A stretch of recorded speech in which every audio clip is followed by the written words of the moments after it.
Selamat sore, siang menjelang sore saudara. Haleluya, puji Tuhan. Saudara, mari kita siapkan hati kita untuk kita beribadah pada sore hari ini. Mengucap syukur di hadapan Tuhan karena Tuhan masih berikan kita kesehatan, waktu untuk kita ada bersama-sama beribadah di tempat ini. Saya undang semuanya untuk bangkit berdiri. Mari kita menyembah Tuhan, mari kita siapkan hati kita lebih lagi. Kita naikkan ucapan syukur kita di hadapan Tuhan. Haleluya. Engkau baik buat kami Tuhan Yesus. Engkau Allah yang luar biasa buat kami Bapa. Sungguh kami mengucap syukur dan berterima kasih buat setiap apapun yang kami lalui sepanjang hari ini khususnya Tuhan. Kami tahu Tuhan selalu ada buat kami. Kami tahu Tuhan selalu menyertai kehidupan kami. Terima kasih Tuhan, terima kasih. Haleluya. Haleluya Yesus. Terima kasih Tuhan. Haleluya. Haleluya Tuhan. Terima kasih Tuhan untuk kasih setiamu yang ku alami dalam hidupku. Terima kasih Yesus untuk kebaikan-Mu sepanjang hidupku. Terima kasih Tuhan. Terima kasih Tuhan untuk kasih setiamu yang ku alami dalam hidupku.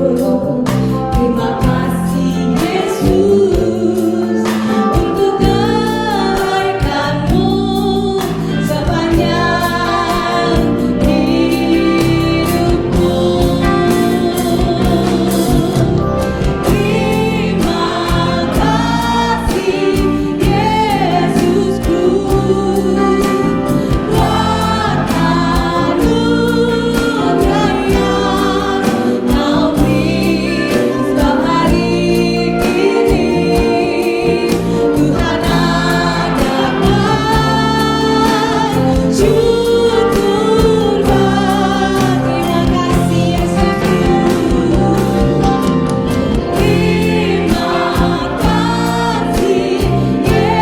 setiap hari ini. Tuhan adakan syukur bagimu. Sungguh kami mengucap syukur Tuhan. Sungguh kami berterima kasih di hadapan-Mu Bapa.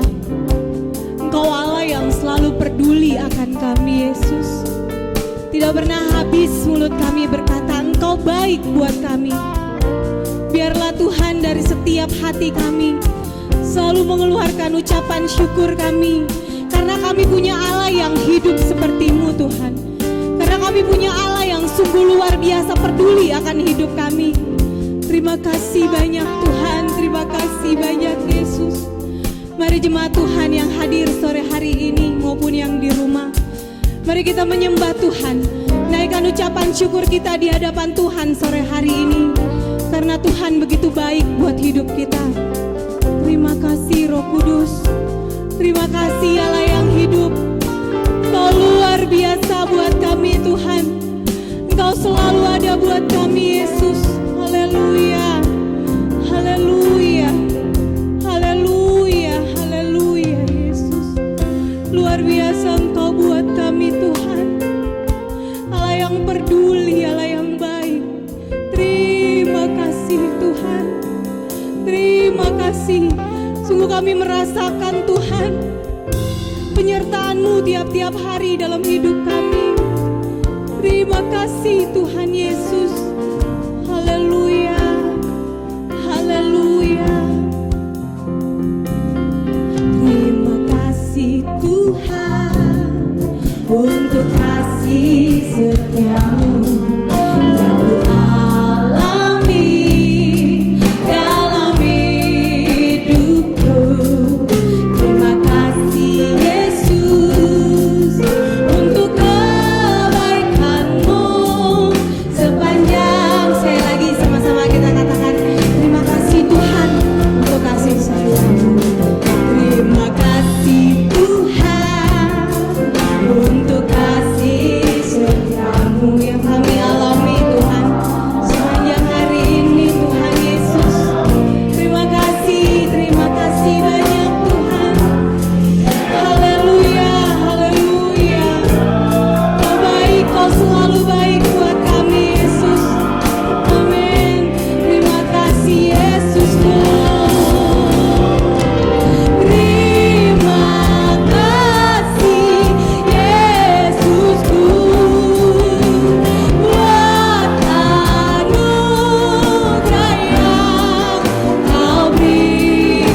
Terima kasih banyak Yesus, terima kasih Roh Kudus. Sungguh ini yang keluar dari hati kami. Kami mengucap syukur kami masih dan terus menjadi anak-anak pilihan-Mu. Terbukti sore hari ini Tuhan, kami ada di rumah, kami ada di tempat ini untuk memuliakan Tuhan, untuk mengagungkan Tuhan Allah yang kami sembah, Allah yang hidup yang kami punya. Terima kasih buat kesehatan yang sudah Tuhan berikan. Terima kasih untuk waktu yang sudah Tuhan sediakan untuk kami datang beribadah. Terima kasih Tuhan. Mari Engkau lawat ibadah kami, pimpin dari awal pertengahan sampai akhirnya. Biar hanya nama-Mu yang dipermuliakan. Mengurapi setiap kami para pelayan Tuhan, untuk kami dapat memberikan pelayanan kami yang terbaik hanya untuk Engkau Tuhan. Jemaat Tuhan yang hadir juga urapan yang sama buat kami semua. Untuk kami dengan penuh sukacita memuji, memuliakan nama Tuhan. Terima kasih Tuhan, kami memulai ibadah kami dengan penuh ucapan syukur. Hanya di dalam nama Tuhan Yesus Kristus. Haleluya. Amin. Saudara silakan duduk. Haleluya. Haleluya. Baik, saya ingin membawa kepada saudara satu kerinduan Tuhan, ya, harapan Tuhan. Mungkin tema seperti ini sudah sering saudara dengar, tetapi justru firman Tuhan itu kalau tidak diucapkan berulang kali, kadang orang bisa lupa, ya. Justru kalimat sederhana kalau diucapkan berulang kali itu bisa menjadi satu pegangan atau satu ingat-ingatan, ya. Satu kebiasaan atau menjadi satu model gaya hidup.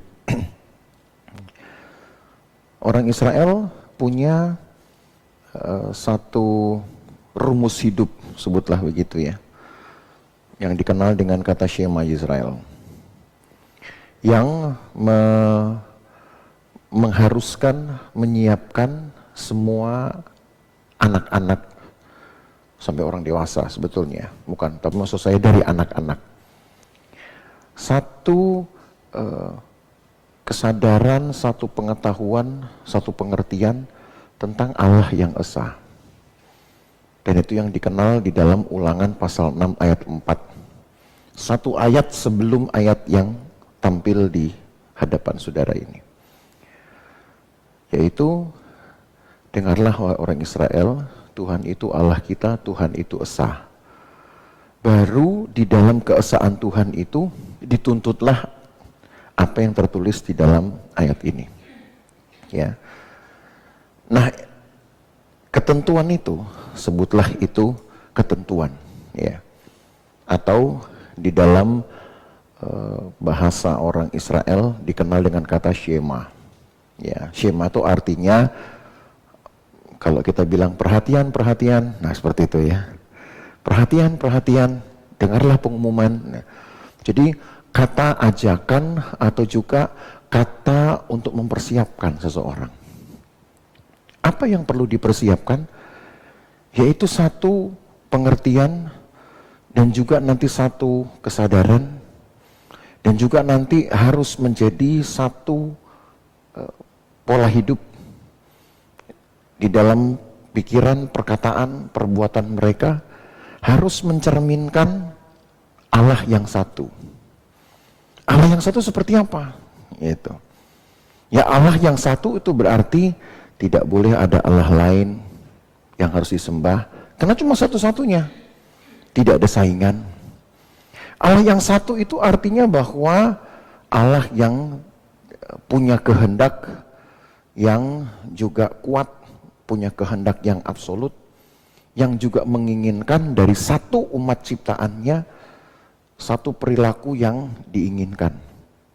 Itu satu, sebutlah satu peringatan, ya, satu kebangunan, satu kesadaran yang diindoktrinasi, diajarkan turun-temurun kepada anak-anak dari anak kecil, saudara.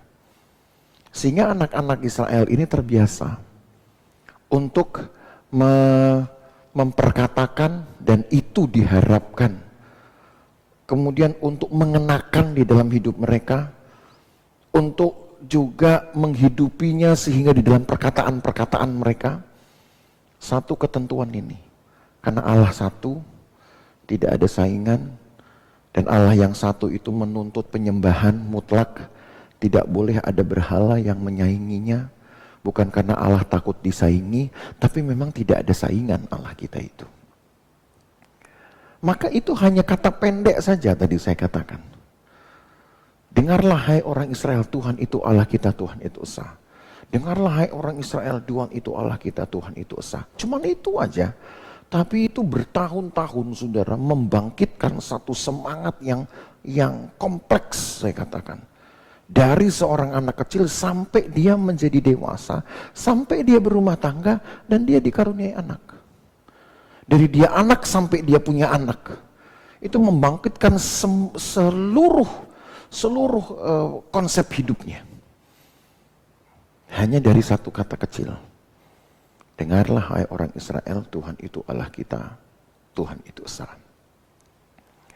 Jadi di dalam Alkitab kita perlu seringkali menggunakan ayat-ayat yang kita punya untuk menjadikan itu semacam satu landasan yang mudah diingat. Fondasi-fondasi hidup, pijakan-pijakan dari perjalanan kita yang mudah diingat. Supaya kalau terjadi sesuatu, maka dari potongan-potongan ayat itu, atau dari satu, sebutlah resume, kesimpulan dari sebuah deskripsi ayat, penerangan ayat, saudara bisa hafal itu akan membantu sekali. Nah itu sebabnya kepada saudara sekarang sudah mulai diberi potongan-potongan khotbah saya atau potongan-potongan ayat yang saya gunakan, ya. Entah berapa banyak sudah dilepas di FB, saya nggak tahu, mungkin sudah di grup, saya juga saya sendiri jarang ngelihat saudara ya. Karena yang bikin bukan saya, yang bikin itu sudah ada orangnya. Saya cuma ngomong, kadang saya lupa sendiri saya ngomong ini kapan gitu. Karena sudah muncul dalam bentuk tulisan, saya ngomong ini kapan, yaitu manusia suka lupa. Saya yang ngomong suka lupa, kapan saya ucapkan. Tapi begitu ditulis, itu akan terus kita pegang, kita ingat-ingat terus saudara. Dan itulah firman Tuhan dituliskan bagi kita untuk itu. Ya.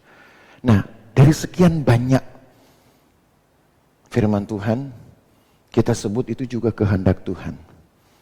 Ada satu harapan-harapan Allah yang diberikan, yang dikumandangkan dari sejak dulu, dari sejak zaman umat Tuhan ini masih terkumpul sebagai satu umat kepunyaan Tuhan. Sampai dengan hari ini. Sampai ketika umat Tuhan ini bahkan sudah tidak lagi menjadi satu fokus cerita di dalam kehidupan kekristenan. Karena yang pegang peranan sekarang adalah orang yang bersunat hati. Orang yang mau menjalankan sunat hatinya. Yang mau menyisihkan dari hatinya kehendak-kehendak yang tidak sesuai dengan kehendak Tuhan. Maka itulah fokusnya sekarang. Dan kepada komunitas inilah harapan Tuhan dibangun. Saudara, kalau kita melihat dalam Matius pasal yang ke-23. Mari kita melihat Matius 23. Matius pasal 23 ayat 37 sampai 39. Ini Yesus yang mengucapkan. Matius 23 ayat 37 sampai 39. Yesus yang mengucapkan kalimat ini. Mencerminkan atau mewakili kerinduan Allah. Yerusalem, Yerusalem, engkau yang membunuh nabi-nabi dan melempari dengan batu orang-orang yang diutus kepadamu. Berkali-kali aku rindu mengumpulkan anak-anakmu, sama seperti induk ayam mengumpulkan anak-anaknya di bawah sayapnya, tetapi kamu tidak mau. Yesus berkata itu, Yerusalem, Yerusalem, Engkau yang membunuh nabi-nabi dengan melempari mereka dengan batu. Orang-orang yang diutus Allah. Seseorang kalau diutus Allah datang kepada satu bangsa, itu mewakili maksud Allah, mewakili hati Allah, saudara. Sedang membawa pesan langsung dari hati Allah. Jadi kalau nabi-nabi ini dibunuh dalam tugas mereka, maka itu sama dengan tindakan meniadakan atau usaha membatalkan kehendak Allah atas umatnya. Karena artinya mereka tidak mau mendengarnya. Mereka bahkan tidak ingin suara itu diucapkan lagi. Supaya jangan seolah menjadi satu beban bagi mereka untuk memperhatikannya. Dibunuh para utusan Allah ini, yang berarti juga dihentikannya atau dibinasakannya atau ditiadakannya atau dibuat stop, dibuat berhenti kehendak Allah atas mereka. Siapa yang berani berbuat seperti itu, saudara? Kalau bukan orang yang tidak mengenal Tuhan. Kalau sampai orang yang mengenal Tuhan pun berani melakukan hal itu, maka itu tentu sebuah dosa besar karena keluar dari sebuah kesengajaan. Lalu saudara bertanya, lalu umat Tuhan Israel bagaimana? Mereka sengaja apa enggak?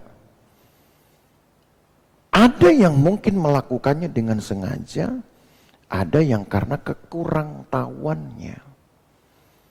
Jangan saudara pikir ketika status dari orang Israel itu disebut umat pilihan, itu serta-merta membuat mereka menjadi lebih spesial, lebih istimewa dari bangsa lain. Atau secara rohani mereka seolah lebih istimewa dari kita. Enggak. Tidak serta-merta mereka itu dengan label umat pilihan, umat kesayangan, ataupun anak sulung, itu label mereka. Di Alkitab ditulis. Lalu kita menjadi seolah yang nomor dua, yang tidak diprioritaskan. Kita menjadi korban pilih kasih. Tidak. Justru terlihat nanti perbedaan-perbedaan itu. Dari orang-orang Israel sendiri, ada yang dengan sepenuh hati mencari upaya untuk melihat maksud Allah di balik sebutan-sebutan itu dan tuntutannya, dan ada yang menganggapnya kemurahan, hanya kemurahan yang atau mungkin kemurahan yang kebetulan. Nah, Bapak Ibu Saudara, kita akan belajar di sini bahwa status umat pilihan Allah tidak serta-merta menghentikan Allah untuk melanjutkan pekerjaan kepada orang lain. Kalau Allah puas dengan umat pilihan, ini bahasa saya. Kalau Allah puas dengan umat pilihan, tentu dia tidak akan mencari bangsa lain untuk dibawa dekat kepada Tuhan. Tetapi pada akhirnya kita tahu bahwa dengan dibukanya penginjilan, suara dari kasih karunia Allah, suara dari keselamatan kekal Allah diberikan kepada orang-orang non-Yahudi, maka kita tahu pekerjaan Allah berlanjut. Pekerjaan Allah diluaskan, bukan hanya untuk konteks umat Tuhan saja. Nah, apa yang kita baca ini memang diucapkan Yesus di lingkungan mereka karena Yesus berbicara berhadapan dengan kota Yerusalem. Yesus berbicara ini di Bukit Zaitun, dan di Bukit Zaitun itu memang daerah, namanya juga daerah perbukitan. Jadi kalau saudara bayangkan seperti puncak, jadi dari kota Yerusalem memang dia harus mendaki perjalanannya, cukup jauh juga perjalanan dari kota Yerusalem. Dari sebutlah kalau keluar dari kota Yerusalem itu sampai menuju ke perbukitan ini mungkin bisa memakan waktu sampai 40 menit 1 jam tergantung dari kepadatan lalu lintas. Kalau tur lagi ramai Karena yang bikin macet di Israel itu bukan orang Israel, saudara. Yang bikin macet di Israel itu adalah para pendatang. Ya, mereka yang bikin macet. Sama kalau kayak di puncak, yang bikin macet B. Saudara ke Bandung, yang bikin macet selalu B. Di Cirebon yang bikin macet juga B. Gitu. Sama di Israel yang bikin macet itu orang Indonesia. Sama orang India. Dua bangsa yang terbesar selalu mendatangkan devisa buat mereka dalam urusan ini. Macet jauh-jauh, tapi kalau sudah datang dapat tempat, kemudian pergi ke satu tempat gitu, saudara. Ngelihat kota Yerusalem itu, indah sekali.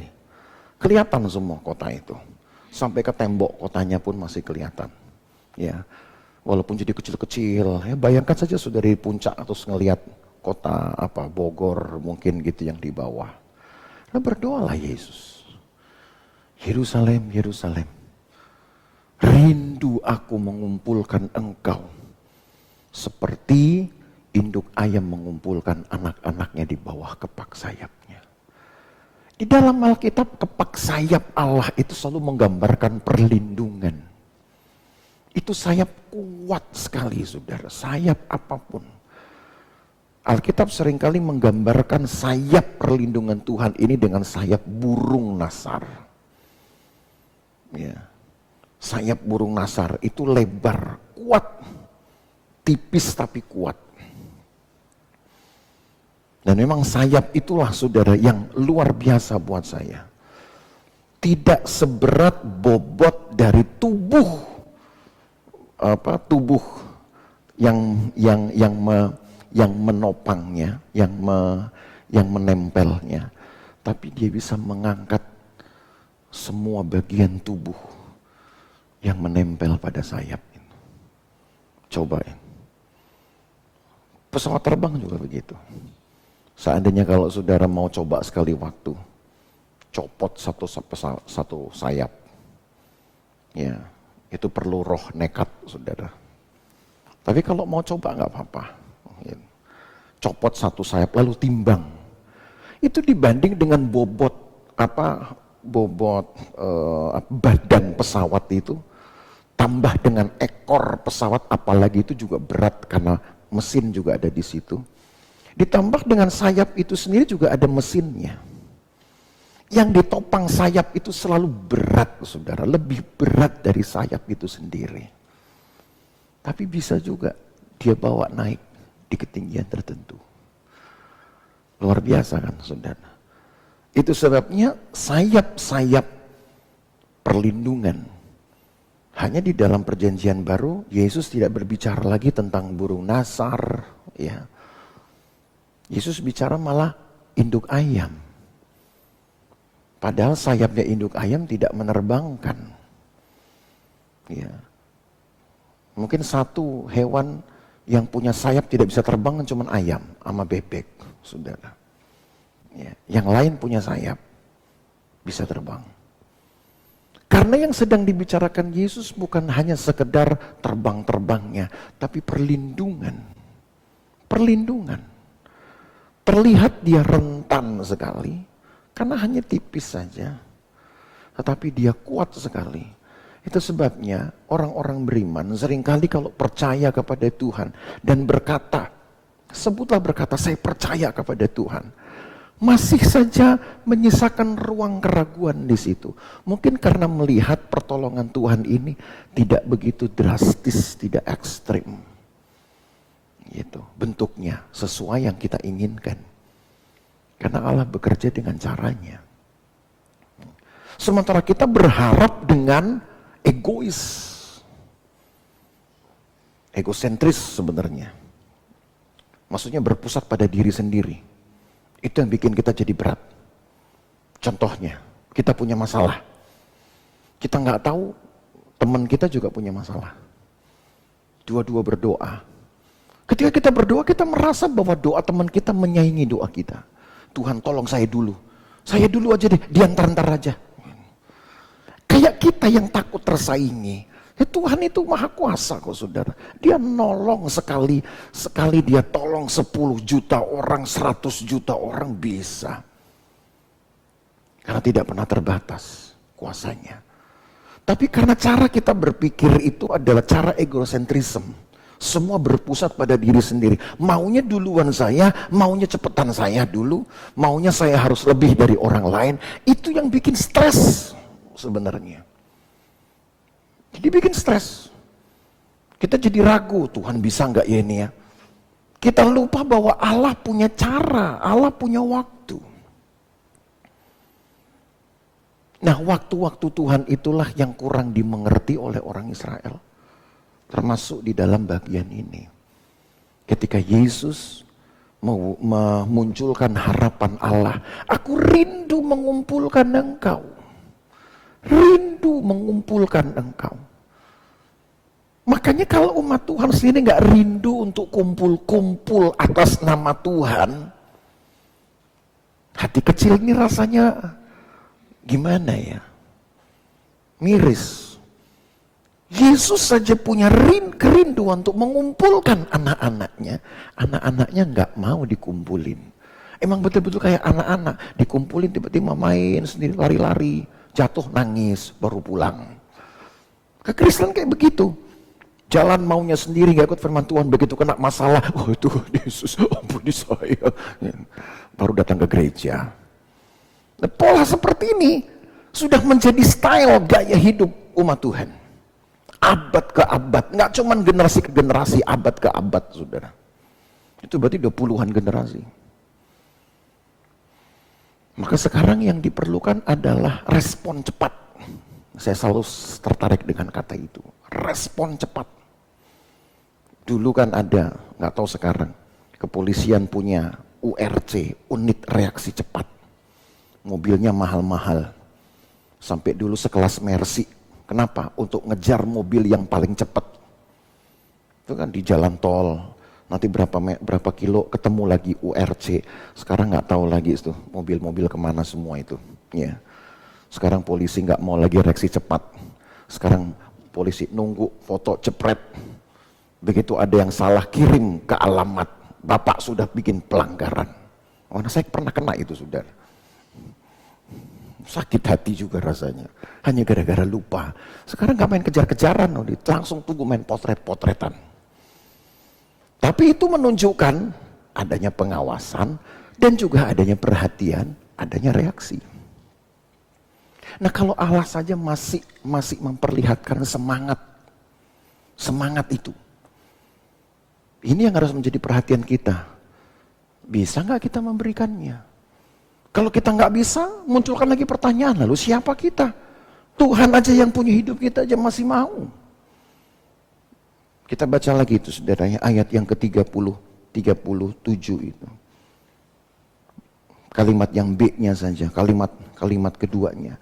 Berkali-kali aku rindu mengumpulkan anak-anakmu, sama seperti induk ayam mengumpulkan anak-anaknya di bawah sayapnya. Tetapi kamu tidak mau. Bukan sayap perlindungan Tuhan yang kurang besar. Bukan.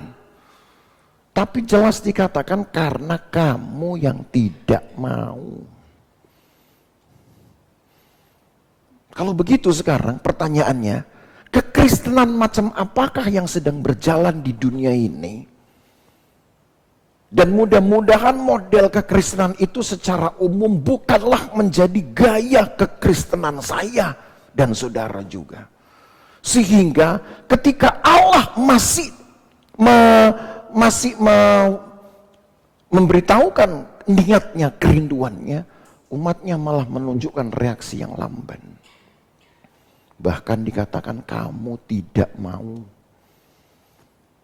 Kan mengandung, harus memunculkan pertanyaan itu, saudara. Katanya Kristen, tapi kalau sampai terjadi ini berarti Kristen model apa? Pengikut Tuhan model apa ini? Sementara Allah yang punya hidup, Allah yang punya tempat hidup atau habitat, ini habitat Tuhan kasih buat saudara. Tinggal saudara menempatkan diri sebagai orang yang benar nggak di tempat yang benar, itu aja. Bisa menjadi benar sih, asal melakukan yang benar. Saya percaya semua tempat itu baik. Kan Tuhan menciptakan itu. Semua baik. Saudara setuju nggak? Nggak ada tempat nggak baik. Menjadi nggak baik karena kita orang benar yang tiba-tiba jadi nggak benar, seolah-olah berada di tempat yang tidak benar. Padahal kita sudah didesain Allah untuk menjadi orang yang tepat di tempat yang tepat. Nah, Allah nggak pernah salah, yang salah nih kita. Nah, mari kita telusuri sekarang. Kalau Yesus berkata, berkali-kali aku rindu. Ini perlu nggak kita tahu dan kita betul-betul harus menghitung berkali-kalinya kapan. Kalau di dalam Alkitab banyak sekali. Tapi mengurutkannya dalam waktu yang sesingkat-singkatnya ini tentu tidak mungkin, saudara. Tapi saya beri dua momen, menjadi dua acuan, menjadi hitungan saudara. Tentang apa yang Allah inginkan sebenarnya. Ketika maksud Tuhan ini diberitakan, sehingga kita baca seterusnya ayatnya ya. Tadi kita belum baca semua, ayat 38. Lihat, rumahmu ini akan ditinggalkan dan menjadi sunyi, dan aku berkata kepadamu, mulai sekarang kamu tidak akan melihat aku lagi hingga kamu berkata, diberkatilah dia yang datang dalam nama Tuhan. Jadi ini nanti menjadi acuannya, menjadi landasannya. Orang-orang yang rindu dikumpulkan Tuhan itu juga punya kerinduan untuk diberkati Tuhan. Dan ini pun harus dideskripsi lebih jelas dalam hidup kita, diterangkan dengan jelas. Berkat itu apa? Berkat itu seperti apa gambarannya? Nilainya seperti apa? Saudara harus punya pemahaman yang jelas di sini. Supaya jangan lagi kabur sehingga mengartikan berkat dengan yang lain-lain yang kelihatannya kayak berkat tapi bukan berkat. Menjadi susah nanti saudara membedakannya. Yang pertama yang kita lihat, bahwa harapan Tuhan ini dengan kata berkali-kali aku rindu mengumpulkan, itu dimulai ketika Allah memprakarsa sebuah persekutuan. Kalau ditarik data lebih jauh, saudara, maka persekutuan yang digagas atau diprakarsai Allah ini sebenarnya sudah dimulai sejak dari zaman Enos. Membangun mezbah, menaikkan penyembahan kepada Tuhan. Itu yang disebut dengan prakarsa Allah untuk bersekutu. Tapi kalau kita mulai dari data itu, tentu akan makan waktu lama. Saya mulai dari data ketika umat Tuhan ini sudah terkumpul, ketika harapan Tuhan seolah-olah sudah menjadi dekat sekali terwujud. Karena sudah ada umat Tuhan, sudah ada komunitasnya, tinggal berkat masuk begitu doang. Nunggu, seperti saudara sudah ada komunitasnya, tinggal nunggu orang kirimin sesuatu. Tapi harapan yang kelihatannya hampir dapat lenyap. Nah, itu terjadi di dalam Keluaran pasal yang ke-20. Mari kita lihat Keluaran pasal yang ke-20. Keluaran pasal yang ke-20 ayat yang ke-24. Keluaran pasal 20 ayat 24. Keluaran 20 ayat 24 tertulis, kau buatlah bagiku mezbah dari tanah dan persembahkanlah di atasnya korban bakaranmu dan korban keselamatanmu, kambing dombamu dan lembu sapimu. Pada setiap tempat yang kutentukan menjadi tempat peringatan bagi namaku, aku akan datang kepadamu dan memberkati engkau. Senang ya diberkati kan saudara. Nanti kita telusuri deskripsi tentang berkat itu apa. Tapi saya mau dulu pertama kita lihat sebenarnya alasan berkat ini datang. Atau apa yang menyebabkan berkat ini datang. Tuhan bilang buat mezbah, taruh korban-korbanmu di situ. Tapi bawa di tempat yang kutunjuk, nggak asal.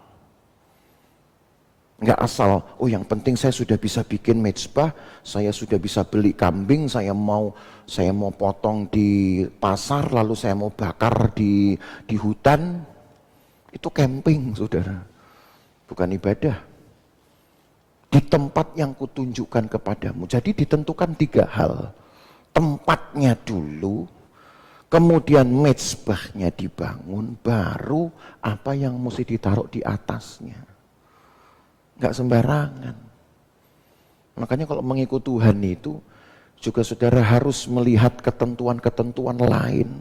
Nggak cuma asal, yang penting hati, yang penting suara. Nanti kalau begitu orang bilang, wah pas saya kebelet mau buang air. Kalau kan hati saya pas menyembah sama Tuhan, saudara lagi ngeluarin sesuatu, saudara bilang, haleluya, nggak pantas banget kayaknya. Enggak gitu-gitu amat juga kan, saudara. Makanya di tempat yang kusuruh, di situ kamu bangun mezbah, bawa korban. Baru aku berkati. Jadi gampangnya itu yang saya mau katakan. Yang ribet-ribet kita nggak usah lihat. Untuk diberkati itu harus ada mekanisme. Tata cara 1, 2, 3 selesai, ini datang. Gitu loh. Gampangnya. Enggak cuma teriak Tuhan, Tuhan. Kadang orang Kristen itu lupa, doa itu bukan untuk menuntut apa-apa. Doa itu tidak pernah mengubah hati Allah. Doa itu tidak pernah kemudian mendatangkan sesuatu secepat yang kita inginkan. Doa itu tidak mendasari pekerjaan Tuhan, saudara. Yang mendasari pekerjaan Tuhan itu hanya kehendak Tuhan. Dan yang membuat kita layak menerima bukan doamu, tapi iman kepada firman. Lalu gunanya doa apa? Doa itu hanya untuk bersekutu, tok bersekutu. Nggak usah nuntut apa-apa di situ, nggak usah ngomong macam-macam, hanya nyembah Tuhan aja. Karena sesuatu yang saudara bawa ke dalam doa nggak akan mempengaruhi apa-apa. Doa nggak serta-merta bikin kita jadi kudus. Firman, percaya kepada firman, kita katakan amin, itu baru menguduskan. Itu Yohanes 17 bilang. Doa nggak ada. Doa itu hanya bersekutu. Nah salahnya orang Kristen, doa dijadikan banyak sekali landasan untuk ini itu, minta supaya cepat ke sorga, kalau bisa nanti di sorga duduk di sebelah kanannya Tuhan, di kanan sedikit lebih miring, banyak pilihan. Semuanya kayaknya selesai dengan doa. Makanya saya ingin saudara pahami baik-baik ini.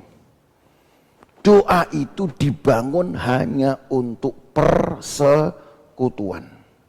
Hal apa yang Tuhan mau beri kepada saudara, itu kehendak Tuhan.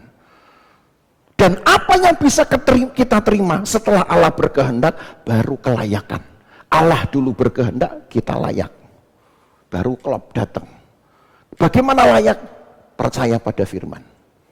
Bukan doa kemudian di dalam doa kita tuntut sesuatu, seolah-olah kita punya hak untuk mempolitisir atau membuat semacam kebijakan yang dapat memaksa Tuhan berbuat sesuatu. Nggak pernah ada itu ceritanya. Saya rasa saudara pasti ya sedikit banyak tahu dari khotbah-khotbah saya. Saya beri contoh tentang Musa, tentang Paulus. Asal ingat. Jangan nanti statement saya bikin saudara kaget. Wah, ini pengajaran baru. Doa bukan tidak mengubah apa-apa. Berarti orang Kristen nggak boleh berdoa. Siapa bilang? Saya nggak ngajarin gitu. Saya ngajarin berdoalah, tapi bukan untuk maksain Tuhan. Berdoalah bukan untuk mempengaruhi hati Tuhan. Berdoalah, tapi bukan untuk minta didahulukan Tuhan. Berdoalah supaya engkau diingat Tuhan. Bersekutu. Minta silakan, tapi kalau enggak dijawab jangan marah. Lah kita ini sering kali marah. Kenapa? Ya karena doanya sudah salah dimengerti. Paham? Ya. Jadi bukan ajaran baru, ajaran lama. Cuman kita nggak suka memperhatikan. Jadi saya anjurkan saudara berdoa. Kalau perlu tambah jam doa. Tapi nggak usah terlalu minta melulu. Karena minta pun nggak mengubah apa-apa. Kekudusan kita, keyakinan kita akan firman, itulah kelayakan kita diberkati. Bersekutu. Makanya tadi dalam Keluaran 20 ayat 24 ditulis, setelah mekanisme persekutuan itu kamu lakukan, mulai dari bangun mezbah, bawa ke tempat yang sudah kusuruh, taruh korban di sana. Setelah tetek bengeknya itu semua saudara penuhi, baru berkat datang. Coba kalau misalkan hanya cuma doa doang menjadi jalan masuk berkat, ini ayat-ayat ini nggak berlaku. Lalu Tuhan itu sudah kayak pesuruh kita. Tuhan, tolong berkati saya. Karena saya perlu banget ini. Awas kalau you nggak berkati ya, saya sudah berikan semua kok sama Tuhan. Malah nantangin Tuhan. Nyuruh-nyuruh. Emang kita siapa? Jadi ingat itu baik-baik, saudara. Berdoa itu tidak mengubahkan apa-apa. Kecuali hanya mengubahkan kerendahan hatimu tok. Ya, catat baik-baik itu. Engkau minta sesuatu pun, mintalah dalam doa betul, tapi bukan karena doamu lah engkau mendapat jawaban. Karena iman saudara, dan karena Tuhan berkehendak, maka dikasih. Kita kan pernah punya anak kecil pasti. Anak kita pernah minta ngerengek, sampai nangis-nangis, sampai gulung-gulung. Tapi kalau kita nggak berkehendak, mau kita bilang kesian, saya kesian, tetap kita gendong dia supaya jangan luka-luka. Tapi karena kita nggak pengen ngasih, ya kan nggak dikasih, saudara. Itu contoh apa sederhananya. Karena kan kita tahu, nanti kalau dikasih malah membahayakan. Kita yang nggak tahu, anak itu nggak tahu.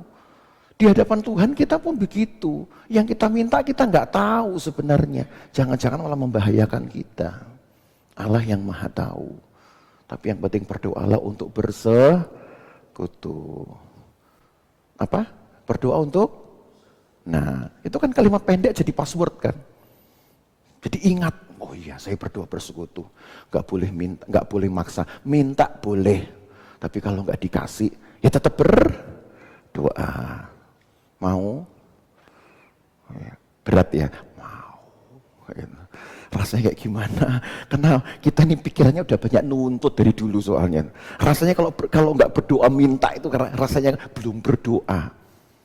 Ya kita rubah dong kebiasaan itu. Mekanisme, ada urutan 1, 2, kamu lakukan ini. Nanti nggak usah diminta, aku berkati. Baca lagi ya 24 ya, baca lagi. Keluaran 20 24. Supaya saudara mantep gitu loh. Kau buatlah bagiku mezbah dari tanah. Itu aturan pertama. Persembahkanlah di atasnya korban bakaran dan korban keselamatan.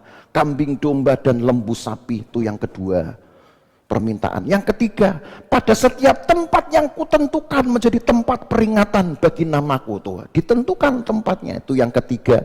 Baru aku akan datang kepadamu dan nah itu yang 3 dilakukan dulu dong. Ini enggak maunya semua blek di dalam satu kata, apa? Doa. Enggak bisa kita ganti rumus ini. Enggak bisa. Kalau cuma doa toh maka kita mempermudah sebenarnya saudara jalan mengikut Tuhan. Apa Tuhan berdoa, lalukanlah cawan ini, lalu tiba-tiba langsung kling jadi berubah begitu perjalanan hidup Kristus? Kan enggak. Kalaupun toh dia mau, Allah enggak berkehendak bagaimana? Susah. Jadi karena kita sudah terbiasa mempolakan sesuatu itu seenaknya sendiri. Jadi saya katakan tetaplah berdoa. Karena berdoa itu adalah, nah gitu kan mulai kurang ya orang-orangnya. Mungkin kedinginan saudara kalian. Tetaplah berdoa, karena berdoa itu ya gitu. Makanya ikut Tuhan kalau sudah begitu kan enak. Saudara mau berdoa kapanpun, saudara bisa terbangun tanpa mikir lagi, ngapain saya berdoa, kemarin saya minta nggak dikasih. Nah, itu kan jadi musuh diri sendiri namanya. Tapi kalau kita terbangun sebuah semangat berdoa karena bersekutu, saudara nggak akan dipengaruhi dengan banyak pikiran-pikiran yang tadi. Dan ketika orang Israel dianjurkan melakukan ini, Allah kerjakan enggak? Kerjakan saudara.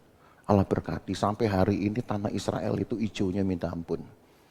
Apa yang tumbuh besar, lebih besar 2 kali daripada hasil bumi di sebelahnya Yordania atau tanah-tanah yang lain. Lebih besar. Lebih bagus. hasilnya. Jadi kalau ada dulu istilah gemah ripah loh jinawi, itu mungkin untuk tanah perjanjian. Ibaratnya apa yang dilempar benih di sana tumbuh, saudara. Mudah sekali. Karena Allah berkati. Tapi bangsa ini, apa ia tetap memelihara berkat umum Allah nggak tarik. Berkat umum Allah tidak tarik. Tapi berkat-berkat khusus yang menghidupkan seseorang itu yang harus kemudian diuji kelayakannya secara pribadi. Yang kedua yang saya mau bahas adalah definisi berkat. Apa itu berkat? Berkat itu adalah pemberian Tuhan yang membuat saudara hidup. Jadi dengan begitu saudara tahu sekarang bahwa tidak semua yang engkau sangka menjadi biaya hidup itu berkat. Cermati kata-kata saya. Di dalam bahasa asli Alkitab, berkat itu artinya pemberian Tuhan yang membuat saudara hidup. Tapi tidak terbatas pada apa yang saudara anggap dapat membiayai hidup. Apa itu? Duit. Kita bilang dapat duit, dapat berkat. No. Karena uang gak bikin saudara hidup. Uang cuma bikin saudara menikmati hidup, merasakan hidup. Mau pahit, mau manis ya. Tergantung merasakannya. Ada yang suka pahit, malah manis itu gak suka. Gitu. Kita bilang, wah pahit itu gak enak. Siapa bilang kalau yang memang ada orang yang sukanya pahit, dia kan bilang manis itu gak enak. Ayo kan relatif. Nggak bisa kita paksakan, oh pahitnya kehidupan itu karena tidak manis. Siapa bilang, saya lebih suka pahit kok. Kopi pahit, sayur pahit. Gitu. Makanya orang-orang suka pahit, susah untuk akar pahit. Tapi kalau sudah semua manis-manis, kenapa? Yang dipikir mesti yang manis-manis. Kena sesuatu yang pahit, langsung berbekas meninggalkan akar pahit. Kali, ya itu bukan teologi saya, bukan. Dan saya rasa nggak ada hubungannya juga. Tapi itu membangkitkan semangat saudara. Membangkitkan pengertian juga. Jadi kalau dikatakan berkat Tuhan apa? Pemberian Tuhan yang bikin kita hidup. Tidak terbatas lagi kepada apa yang kita sangka menjadi biaya hidup. Itu upah. Itu upah. Oh iya betul, itu upah. Oh sekarang susah cari uang saudara. Susah cari uang. Hampir semua lini kehidupan kolaps. Bankir aja sudah mulai ketakutan. Nggak tahu yang mantep ini usaha apa sekarang di era ini. Ya. Mungkin usaha retail. Ya retail kalau nggak ada penggemar, lama-lama orang mau beli bakso aja nggak mampu saudara. Cuman mau beli bakso aja nggak mampu, maka retail pun habis. Yang beli bubur nggak mampu beli, padahal diturunin harga. Udah turunin harga, cicil 4 kali bayarnya. Cuman bubur cicil 4 kali, nggak iso bayar, ya ampun. Bukan karena nggak enak sajian saudara, karena kemampuan beli orang rendah. Kalau sampai seperti itu, kan kita mikir lalu apa yang membuat kita hidup? Nggak ada kan? Berarti orang sudah harus mulai mikir, uang itu bukan berkat. Sekalipun uang itu mungkin dapat menopang hidup, tapi uang tidak bikin hidup, saudara. Makanya saudara mesti ngerti supaya ke depan saudara lebih hati-hati di dalam menilai. Kalau dikatakan saya diberkati Tuhan, nah itu berkat itu apa? Cuman bungkusan amplop yang isinya nominal tertentu, gitu. Karena kita mikirnya selalu seperti itu. Ya habis Pak kita butuh, ya sama bilang sih, saya bilang orang gila tok, orang gila juga butuh uang loh saudara. Orang gila itu malah kenal uang nilainya. Mendadak gak gila dia kalau dia lihat uang. Itu saya dapetin sendiri. Wah ini orang gila, dikasih uang waras. Uang bikin waras tapi gak bikin hidup. Jadi apa dong berkat Tuhan kalau begitu? Itu sebuah rahasia, tapi yang jelas kalau sampai hari ini saudara tetap hidup dan mendapat topangan hidup dari apa yang saudara justru nggak bisa perkirakan, nggak bisa sediakan malah. Itu dari Tuhan tentunya. Maka ketika orang Israel sudah kehabisan makanan, Tuhan tahu. Setelah 30 hari, mereka kan dari perjalanan keluar Mesir, 30 hari mereka masih bawa bekal-bekal mereka dari Mesir. Tapi setelah sampai di padang gurun Sin, setelah 30 hari mereka berjalan, bekal-bekal mereka habis. Lalu apa yang Tuhan kasih? Nah, baru di situ muncul mana. Jadi mana itu baru muncul di hari ke-30 setelah mereka keluar dari Mesir. Dan Tuhan bilang, mana ini akan terus ada bersamamu sampai engkau masuk tanah Kanaan. Dan betul kita belajar di kitab Yosua, begitu mereka menyeberang sungai Yordan, besok paginya nggak ada lagi mana itu. Kenapa? Karena sudah orang Israel menikmati hasil bumi. Jadi di saat umat Tuhan ini tidak lagi bisa mengupayakan apa yang perlu untuk hidup, Allah yang buat nanti. Dan siapa tahu di masa seperti ini, gereja Tuhan memang sedang diuji untuk berharap supaya ketergantungan dengan Tuhan itu betul-betul murni sifatnya. Kalau seandainya semua orang masuk di dalam satu fase tidak punya kemampuan untuk membiayai hidupmu, misalkan hidup kita, jualan apapun gak laku karena gak ada yang beli. Gak ada yang beli. Lama-lama kita sendiri pun gak berani bikin apa-apa dan makin rugi karena tidak ada lagi uang masuk. Kalau sampai terjadi seperti itu dan Alkitab berkata, secupak gandum sedinar harganya, saudara buat apa coba? Ayo mau cari uang dari mana? Okay. Oh nanti saya mungkin akan menggasak segala macam. Orang udah pikir jahat kan ini. Pasti kan jahat. Apa boleh buatlah. Saya akan minta, mungkin pertama minta dulu. Minta teman yang berkelebihan, oke. Awalnya masih bagus. Yang satu sana minta, sini minta. Yang dimintai juga lama-lama kekurangan. Bagaimana lagi? Pasti orang akan mikir jahat. Jarah, segala macam. Dan ketika hari pertama, hari kedua, taruhlah penjarahan itu masih dibiarkan. Begitu yang dijarah habis, mau makan apa coba? Nggak ada lagi daya beli, nggak ada lagi daya hidup. Ini bahaya sudah. Kemana larinya uang? Oh uang itu dengan sini di jalan kaki dia ke tempat orang yang lebih berkuasa. Itu Alkitab bilang. Jadi ketika yang kerucuk-kerucuk rame-rame ini uang ini jalan kaki sendiri ke penguasa. Ini Alkitab sudah. Siapa yang paling berkuasa, yang paling pucuknya, dialah yang akan punya kedaulatan, termasuk kedaulatan untuk mata uang. Situ dia berkuasa. Orang mesti ngemis-ngemis sama dia, Pak, minta. Oh saya kasih.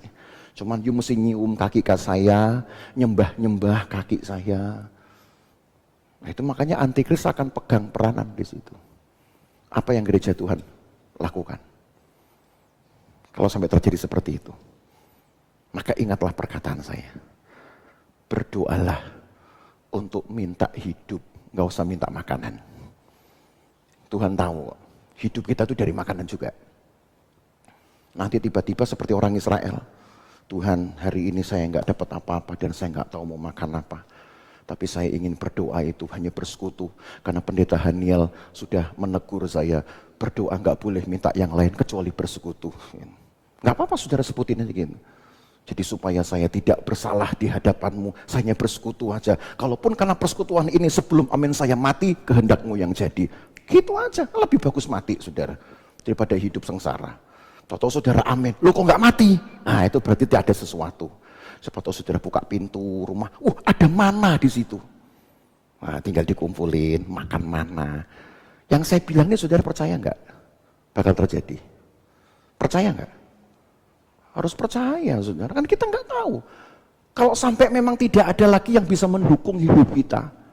Karena hanya iman kepada Tuhan. Selebihnya kehendak Tuhan nanti yang akan berjalan. Kalau Allah berkehendak membuat kita hidup, dia akan sediakan pendukung hidup. Nah itu yang saya mau katakan dengan kata berkat. Pemberian Tuhan yang membuat saudara hidup. Tapi kalau seandainya saudara berdoa, Tuhan tolong, saya sudah sekarat, saya perlu uang. Saudara buka pintu, ada uang. Taruhlah itu 10 ikat. 10 apa itu namanya? taruhlah begini, saudara ambil, saudara dapat uang, saudara mau keluar rumah, nggak ada yang bisa dibeli, semua kan dijarah. Saudara mau pakai uang ini nggak tahu mau pakai kemana, mau dimakan tuh uang, mana lebih enak, dapat makanannya atau uangnya? Nah itu yang saya mau katakan, cara saudara memahami berkat, pemberian Tuhan yang langsung membuatmu hidup, itu yang disebut dengan berkat. Makanya jangan lagi ukur berkat itu cuma yang bisa dihabiskan 1-2 hari, itu bukan berkat, itu upahmu. Karena upah bisa dihabiskan, berkat Tuhan gak bisa habis saudara, itu berkelanjutan, selalu baru tiap hari, itu kata firman Tuhan. Jadi apa yang perlu kita lakukan? Bersekutu. Karena orang Israel gagal, berkali-kali sudah dibangun persekutuan dengan Tuhan. Tetapi sekian lama ditunggu, tidak pernah kunjung datang. Sampai akhirnya Tuhan kemudian membuat satu kebijakan. Aku akan pergi jauh. Bait Allah sudah tidak jadi kemegahanmu lagi. Tuhan sudah meninggalkan baitnya.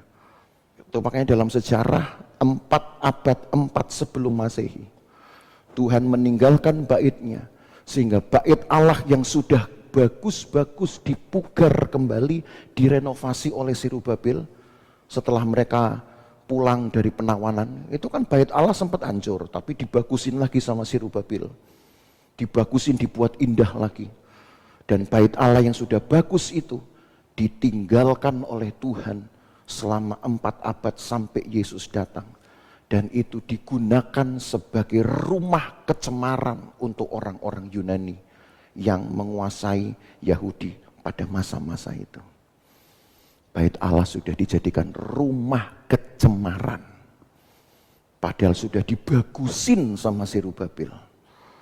Karena Tuhan bilang kamu gak mau bersekutu. Makanya kalau ngelihat punya gereja sederhana tapi indah itu enak saudara. Oh iya. Apalagi kalau sudah ditambah dengan keindahan dari hati para jemaat Tuhan yang membuat Tuhan senang kalau beribadah, yang dicari itu memang hanya Tuhan, hadirat Tuhan. Kalau enggak bagus-bagus gereja tapi Tuhannya enggak ada. Ini mau bikin apa? Mau bikin museum ya, hanya untuk datang pengunjung tapi Tuhan enggak ada, atau mau bikin rumah Tuhan?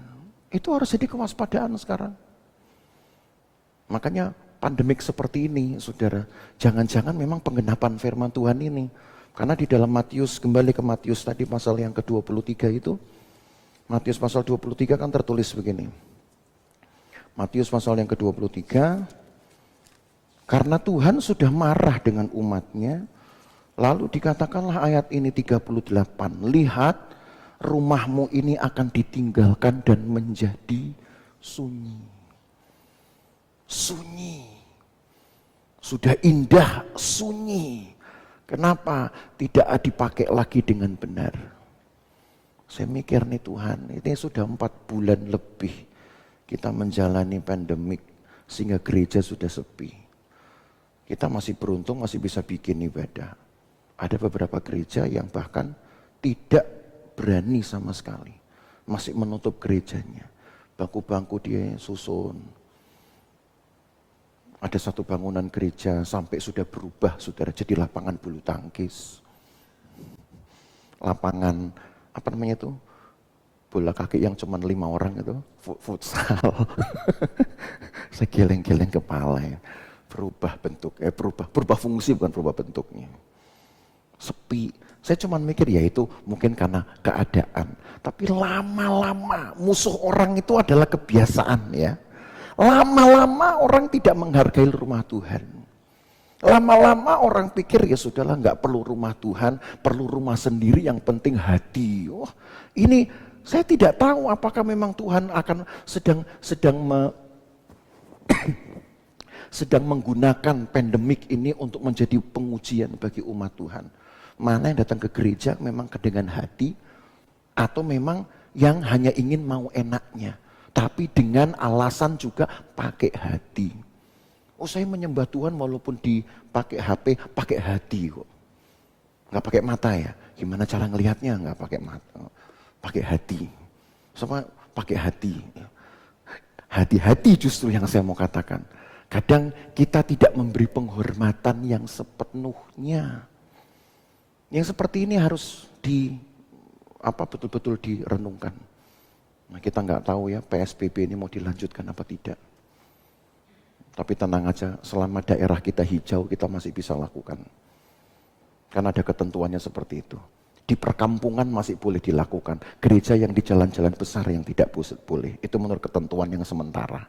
Kita lihat perkembangannya nanti. Tapi saudara, apapun yang terjadi, tetap naikkanlah pengharapan saudara pada Tuhan di dalam persekutuan. Dan jangan menuntut Tuhan dengan perasaanmu, lalu menggunakan doa itu sebagai kendaraannya. Hati-hati ya.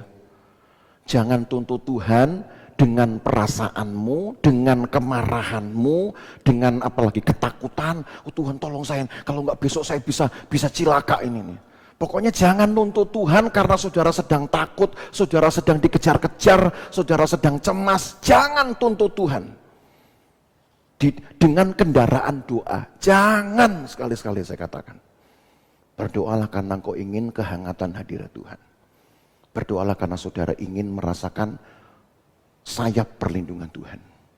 Berdoalah karena saudara ingin mengalami hadirat Tuhan. Selebihnya Tuhan tahu apa yang engkau perlu.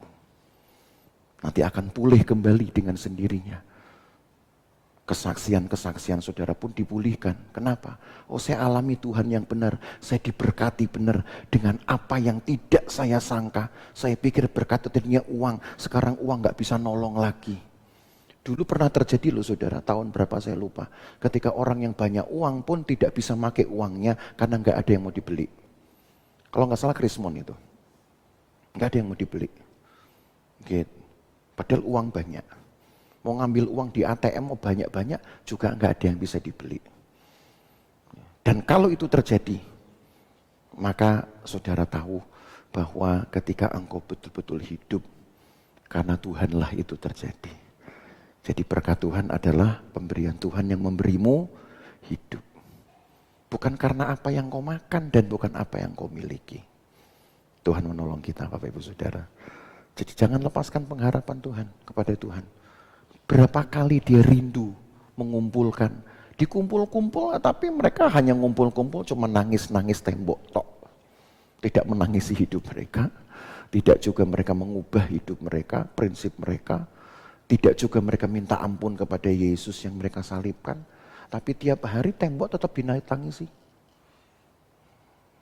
Coba itu. Tembok ditangisi. Nunduk-nunduk. Baca Alkitab juga sambil begitu. Orang Israel baca Alkitab kan begini. Sesudah itu Yesus keluar dari bait Allah. Kalau kita malah pusing kan saudara. Saya baca begini 2 ayat aja sudah rebahan saya langsung.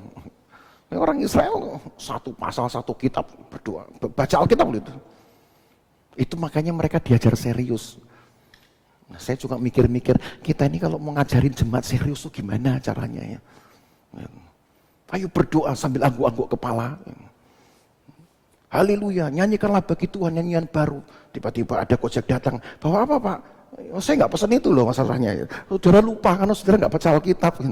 Sudah nggak baca Alkitab masih ngangguk-ngangguk kepala karena nggak kebiasaan. Ya.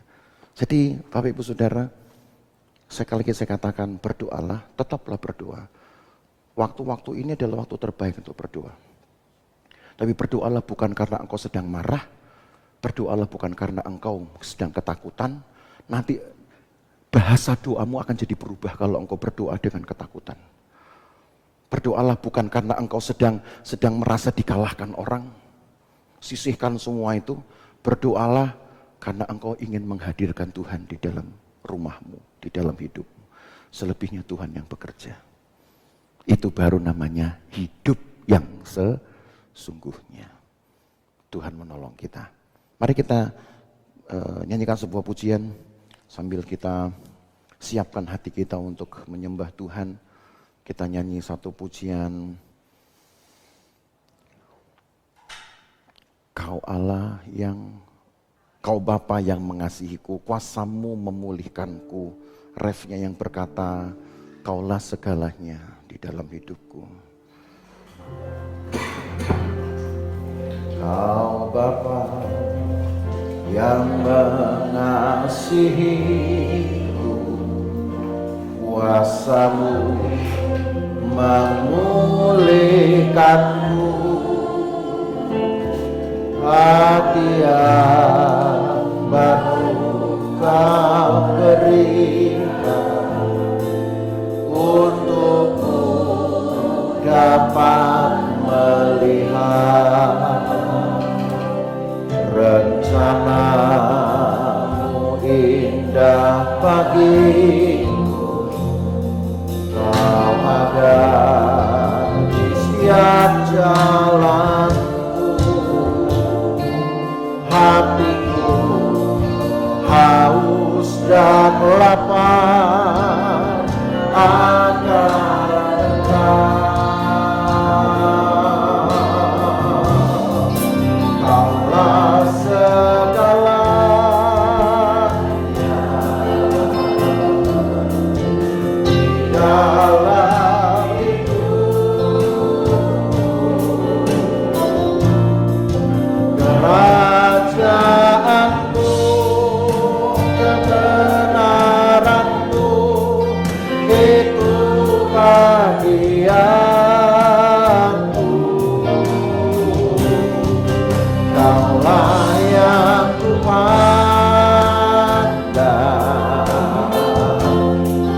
selama hidupku, mengasihi-Mu, memuliakan-Mu, Bapa dan Raja.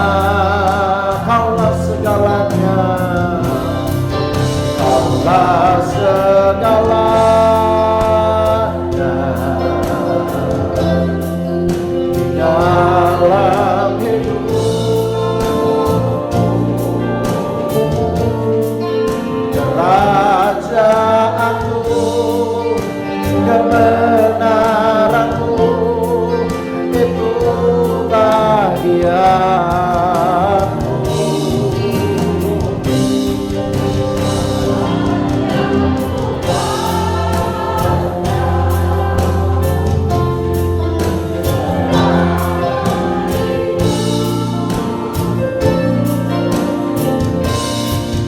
Mengasihi-Mu, memuliakan-Mu, Bapa.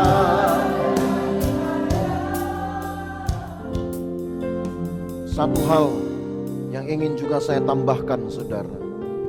Kadang kalau kita berdoa, dan sebenarnya kita mungkin tidak betul-betul berdoa, tapi hanya meminta atau memaksakan nafsu kita, tetapi dengan bungkus berdoa, maka sebenarnya kita sudah mengaburkan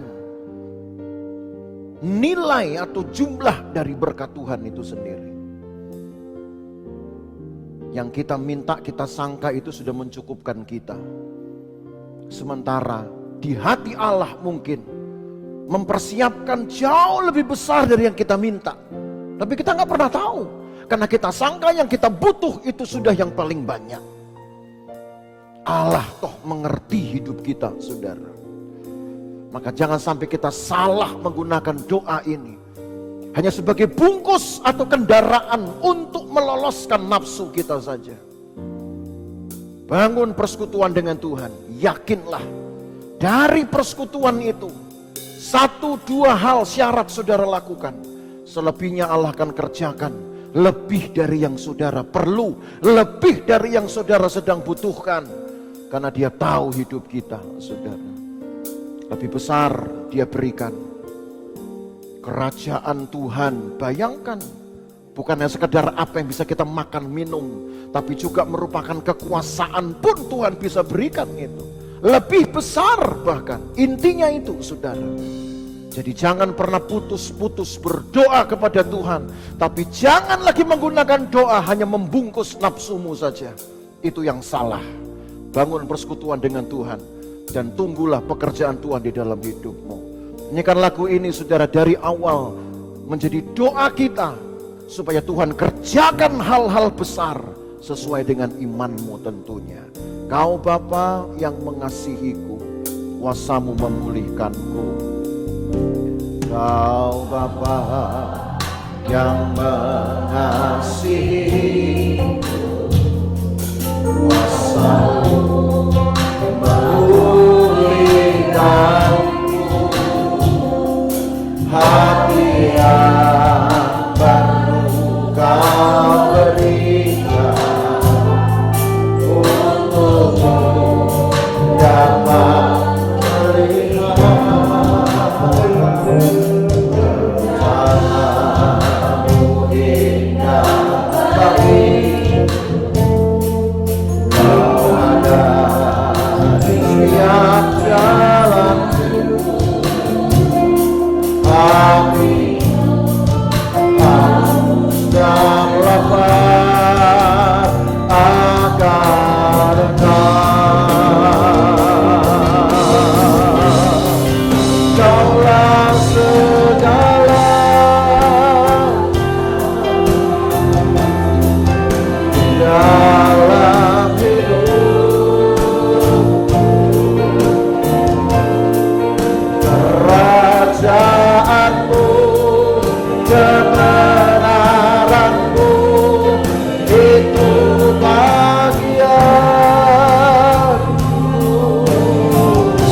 saja yang kami pandang.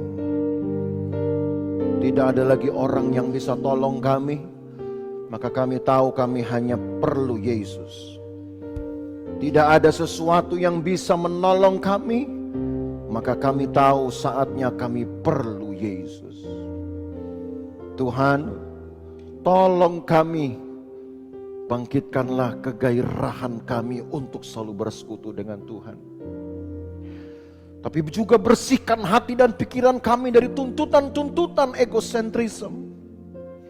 Bukan untuk kami saja berkat Tuhan itu, tapi sebenarnya hidup yang Tuhan berikan itu juga mungkin dapat memberi, dapat membagi kepada orang lain, dapat kami beri kepada orang lain. Tuhan berkati umat-Mu, Tuhan kuatkan, teguhkan mereka dengan keadaan-keadaan yang masih jauh dari kepastian, masih jauh dari kata pasti dan dapat dipegang. Tapi di situ kami tahu hanya Tuhan yang bisa kami pegang, janji-Mu yang bisa kami pegang, karena dalam Tuhan ada kepastian. Tidak ada yang pasti di dunia ini, dan kiranya situasi ini akan membangkitkan iman kami, pengharapan kami, untuk meneguhkannya. Dalam Tuhan hanya ada kepastian. Dan kalau kami tahu bahwa dalam Tuhan ada kepastian, di situ kami dapatkan hidup kami. Kami akan hidup ya Tuhan. Kami percaya kami pasti akan hidup. Sebab orang benar akan hidup oleh imannya. Dan inilah saatnya kami harus mendisiplinkan diri, menghidupi iman kami. Supaya dengan iman kami betul-betul hidup untuk Tuhan. Untuk Tuhan saja.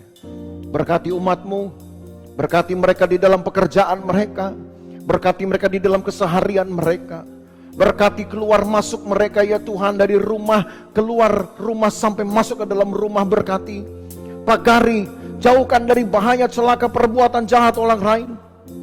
Pulang kami dari tempat ini juga Tuhan, pagari kami, baik yang jauh, yang dekat, berkendaraan, berjalan kaki, Tuhan jagai dan halaukan dari segala bahaya, dari segala virus-virus kecil yang tidak terdeteksi. Tuhan pagari hidup kami. Berkati umat-Mu yang masih bisa bekerja, berkati. Yang tidak bisa bekerja, Tuhan lakukan dengan cara-Mu, supaya mereka tetap hidup karena berkat. Bukan karena uang, tapi karena berkat Tuhan, dengan bentuk yang bermacam-macam. Tuhan tolong kami semua. Kami berdoa untuk rekan-rekan kami yang sakit. Sembuhkan mereka Tuhan di dalam nama Yesus. Rekan-rekan yang sedang dalam kelemahan, Tuhan kuatkan di dalam nama Yesus. Mereka yang juga ada di dalam keadaan-keadaan ketakutan, Tuhan hidupkan di dalam nama Yesus. Dalam nama Yesus. Kami berdoa supaya mereka mengalami jamahan Tuhan. Karena ketika kami pun mungkin ada dalam keadaan yang sulit, kami juga perlu doa-doa orang lain. Maka Tuhan tolong, bela dan pelihara umat-Mu Tuhan. Jemaat Tuhan di tempat ini khususnya, baik yang berusia masih anak-anak maupun yang sudah tua, tetap Tuhan jagai, sehingga kami tetap ada dalam keadaan sehat sampai hari ini. Terima kasih banyak Tuhan Yesus. Tuhan berkati pemberian umat-Mu, persembahan-persembahan mereka, persepuluhan-persepuluhan mereka. Tuhan berkati, dan Tuhan berkati selama mereka melakukannya dengan setia. Maka Tuhan akan berkati mereka lebih dari apa yang mereka butuhkan sebagai biaya hidup. Tuhan akan berkati. Terima kasih banyak Tuhan Yesus. Kami akan menerima berkat Tuhan sebelum kami pulang. Maka Bapak Ibu Saudara sekalian, pulanglah dengan bawa berkat dari Allah Bapa, kasih sayang dalam persekutuan dengan anaknya Yesus Kristus, dan penyertaan Roh Kudus memelihara kita dari hari ini sampai selama-lamanya. Dan berkat ini kita terima dalam nama Tuhan Yesus Kristus. Segala kemuliaan hanya bagi Tuhan. Segala hormat pujian hanya bagi